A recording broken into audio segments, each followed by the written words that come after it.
Let's fast forward to the horrific attacks of 7/7 in London. Prime Minister Tony Blair, leader of the Labour Party, was facing an uphill battle in parliamentary elections. National polls showed that his pro-war party was sure to lose. And then right on time, the bombings of 7/7 and 7/21 occurred. Within days of the London bombings, evidence began to emerge indicating Western intelligence agency involvement. I traveled to London from Austin, Texas, to personally investigate.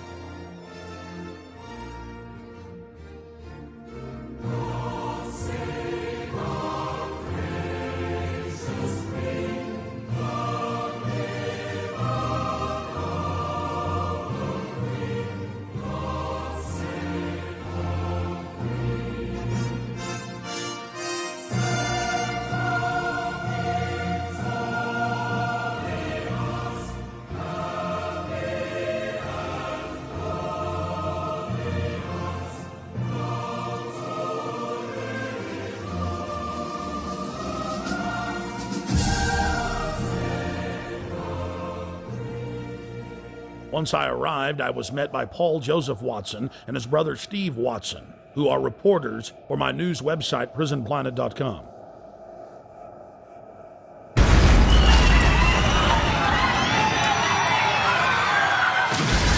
To understand the London bombings and who perpetrated them, you first need to look at 3/11/2004, the bombings in Madrid, Spain.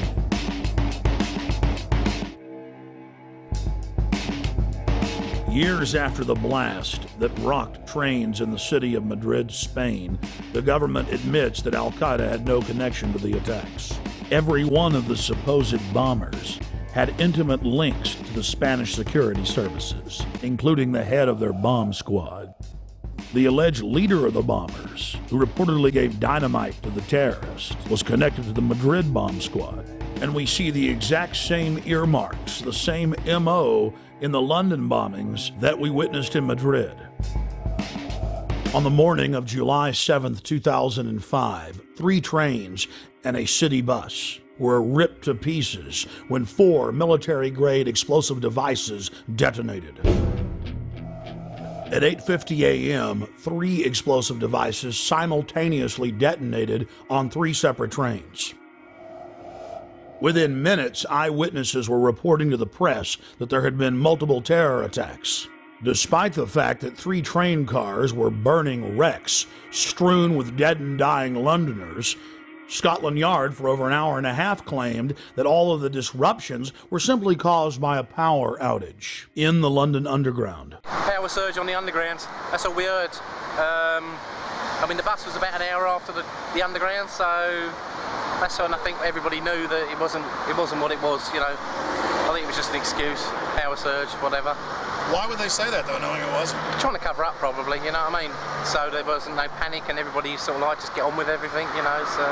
Then mysteriously, 50 minutes into the attack, the London Police Department orders the number 30 Hackney to Marble Arch bus to leave its normal route and to park at the corner of Woburn Square and Tavistock Place. At 9:47, a 4th bomb detonates, killing 13 civilians and injuring many others. Note, out of several hundred buses in service that morning, it's the only bus that the police take special control of and direct to Tavistock Square. I've been walking up and down this road, looking at the bus stops for a number 30. The bus stops have all the numbers of the buses on them individually. There's no number 30 on any of the bus stops. That's because the number 30 bus was specifically rerouted here on that day. To simplify it, there's no bus stop here. There's no number 30 bus stop here, no. Well, that was in the news, that it was specifically diverted here. They admitted that the number 30 bus was the only bus that was directed to a different area of the city. For what reason, nobody knows, but they admit that. So it's very strange that for no reason it would come down this road when it was bombed.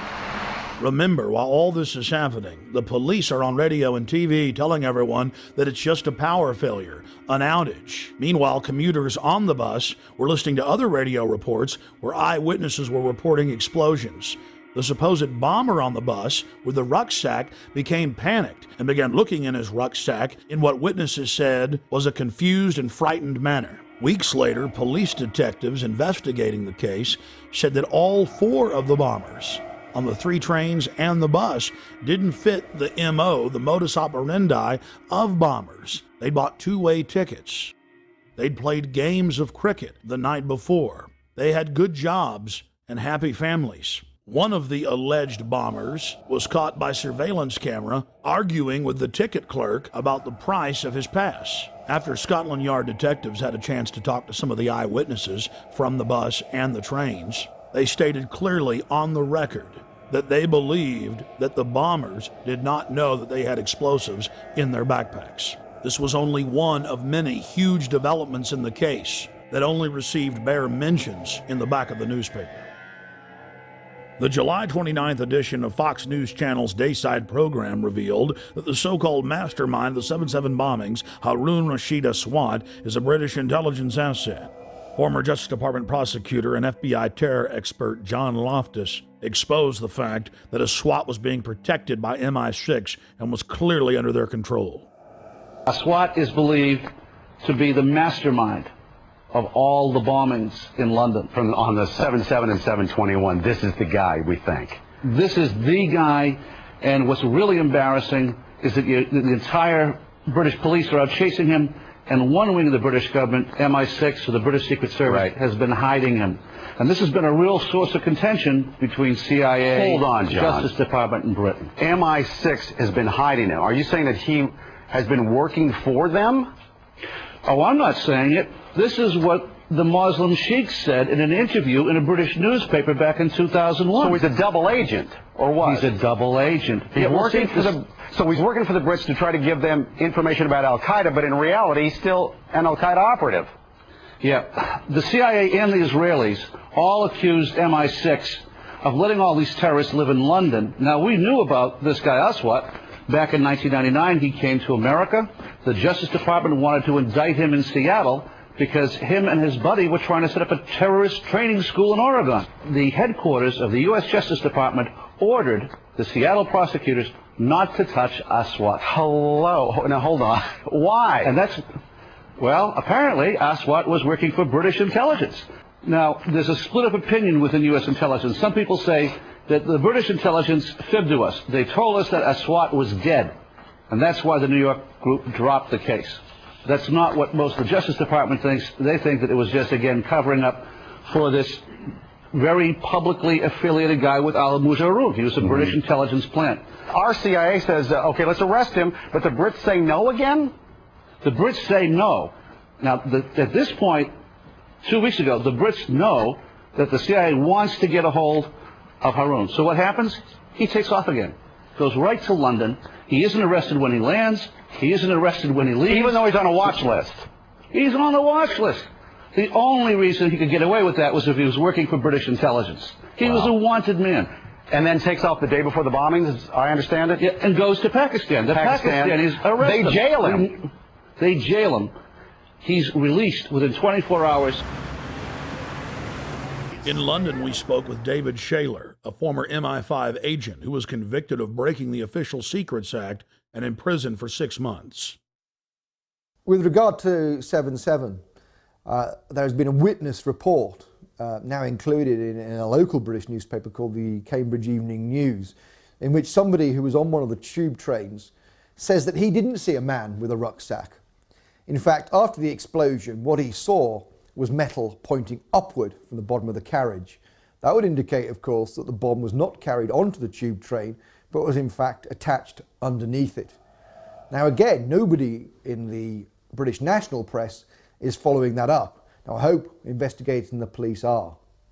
A current member of British Parliament and a former cabinet minister in Prime Minister Tony Blair's government, Michael Meacher, was sacked in 2003 for raising important questions on the eve of the Iraq War. atrocity of London bombings, where 56 people were killed. That was on the 7th of July, 7/7 we call it.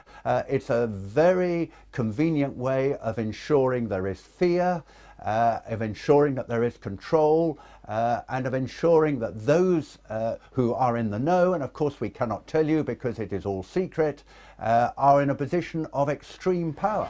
As part of our inquiry into the London bombing, we wanted to investigate the suspicious death of Jean-Charles de Mendes. Within days of his brutal murder at the Stockwell tube station in the London Underground, evidence of a cover-up began to emerge. London police were later forced to admit that Mr. de Mendes never ran from them, wasn't wearing a heavy coat, and that a special army unit had killed him execution style with over 10 shots to the head at point-blank range. The British government was so desperate to keep the details of the shooting secret that they went so far as to arrest an ITN television journalist who had simply gotten a copy of what would normally be a public police report. Government whistleblowers and police have also been suspended and arrested for telling the truth. We had our details taken and were threatened with arrest simply for asking questions of locals outside the Stockwell station and videotaping police. Where are you based? Austin, Texas.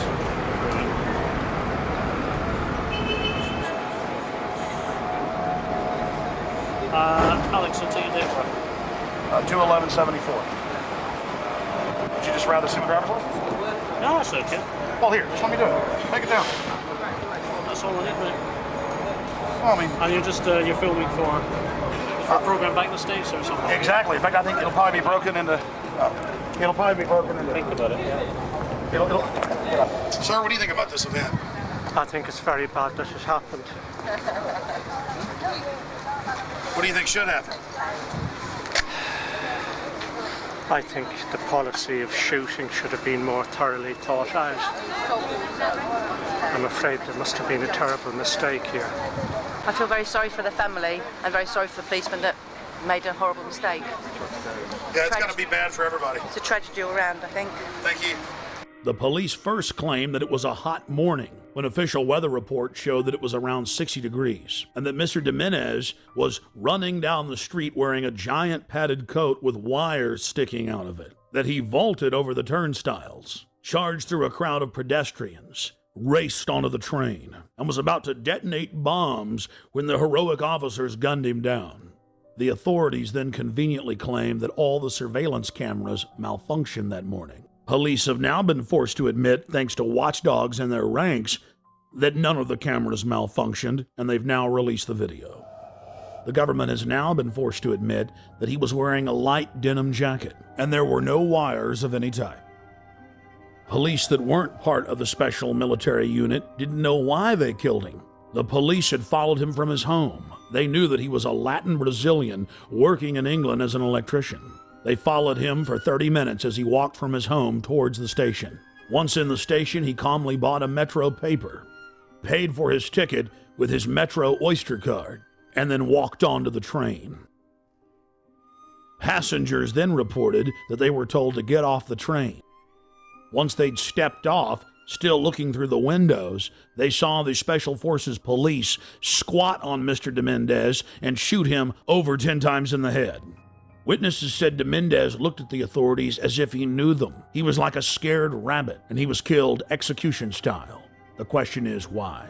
A special military hit team stalked him and tracked him from his home to the train station, and then killed him in cold blood, making sure he was dead. It's well known that if somebody has a bomb, you don't shoot at them, and you certainly don't get near them. No, Mr. de Mendes had seen something he wasn't supposed to see. He learned a little too much, and he had to be eliminated. We were at the station just a week after he was killed, and many of the facts we've covered were already public knowledge. But still, some of the locals made excuses for the police. Within hours of the 7/7 bombings, Israeli army radio was reporting that Benjamin Netanyahu, the former prime minister of Israel, had been warned not to leave his hotel that morning to attend a meeting less than 100 yards away from one of the train stations that was bombed.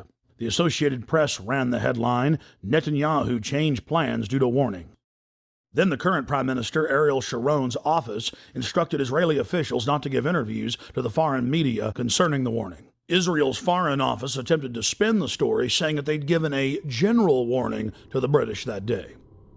Then, several weeks later, the head of Mossad told a major German newspaper that he indeed had issued a warning to Benjamin Netanyahu at 8:40 a.m., 10 minutes before the first blast. Conveniently for authorities, the bus surveillance camera malfunctioned. Something else happened that was convenient for the establishment line. All 4 of the supposed bombers' identification cards survived unscathed at all 4 events. But there was just one problem. In one case, one of the bombers' IDs was found at 2 separate locations. As the evidence mounts, it is crystal clear. Only criminal elements of the British government could stage the attacks and then engage in the cover-up. The reason the Netanyahu story is important is it clearly shows that other intelligence agencies were aware of what was going on in London that day and took necessary precautions to protect their Minister of Finance. In 1994, the Israeli embassy in London was bombed. This was at a time when I was in the service. I joined the Middle Eastern section shortly after that, and I was actually astounded to read a document written by a senior MI5 officer who'd seen all the information coming in about this attack, and he said that he believed that the Israelis had bombed their own embassy. In any staged terror attack, governments have to be extremely careful to keep the operation shielded, compartmentalized.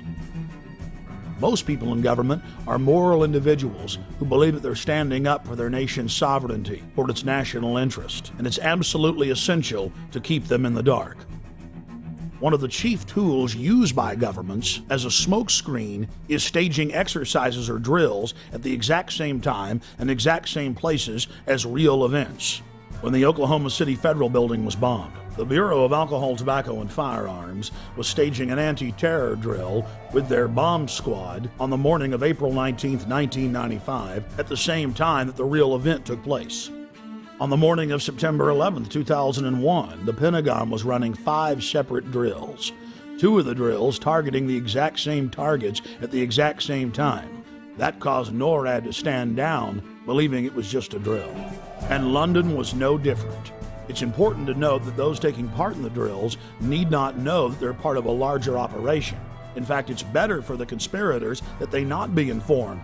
One of the chief reasons this is done is so that if any of the operatives carrying out the attack are caught by other elements of the government, they can simply claim that they were taking part in a drill or an exercise. NSA, Infopol 9, and Echelon-type systems that are scanning for terrorist chatter will be fooled into believing they've simply picked up part of an exercise. On the morning of 7/7 in London, there was a simultaneous exercise targeting the exact same trains, the exact same bus, at the exact same locations, at the very same time. What we're supposed to believe is some kind of coincidence. There was also an anti-terrorist drill going on 7/7. And again, just like 9/11, they were talking about attacks on the same targets, the same kind of tube stations, and exactly the same time as the actual attack happened. We learned of the drills of 7/7 on 7/7 from Peter Power, the head of Visor Consultants, a crisis management firm based in London. Mr. Power was the former spokesperson for Scotland Yard. Mr. Power told National British Television, ITN News, about the drills. Today we were running an exercise for a company, bearing in mind I'm now in the private sector, and we sat everybody down in the city, 1,000 people involved in the whole organisation, but the crisis team, and the most peculiar thing was we based our scenario on the simultaneous attacks on the Underground and mainline station. So we had to suddenly switch an exercise from fictional to real. And one of the first things is, get that bureau number. When you have a list of people missing, tell them. And so it took a long time. Just to get this right, you were actually working today on an exercise that envisioned virtually this scenario. Almost precisely. I was up until 2 o'clock this morning because it's our job, my own company, Visor Consultants. We specialise in helping people to get their crisis management response. How do you jump from slow time thinking to quick time doing? And we chose a scenario with their assistance which is based on a terrorist attack because they're very close to a property occupied by Jewish businessmen. They're in the city, and there are more American banks in the city than there are in the whole of New York. A logical thing to do. And I've still got the I was going to say, how extraordinary today must feel for you as it unfolds.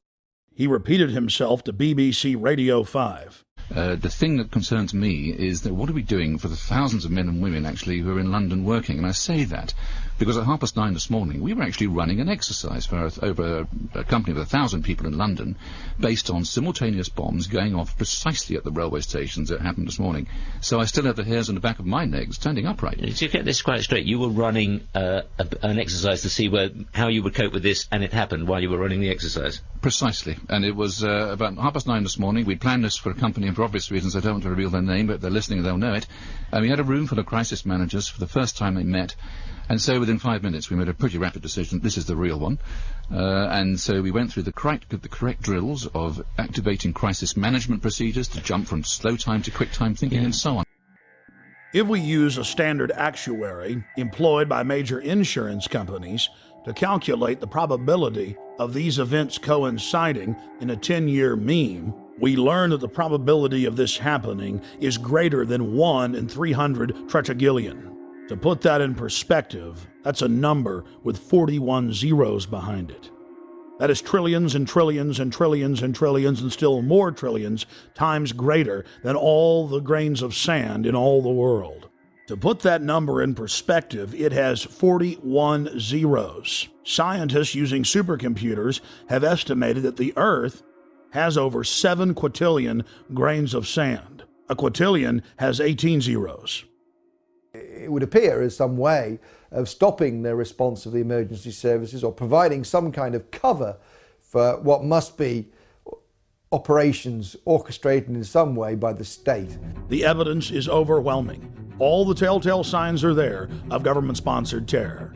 Only the British government had the know-how to carry out the attacks and to control the situation before and after the bombings. And of course, there's all the other admitted cases where the British government has hired terrorists to carry out assassinations or carried out bombings in their own country as a pretext for political control. And then, of course, there's qui bono, Latin for who benefits, who stands to gain. In the weeks leading up to 7/7, Tony Blair's poll numbers had fallen to the lowest point in his 7-year administration.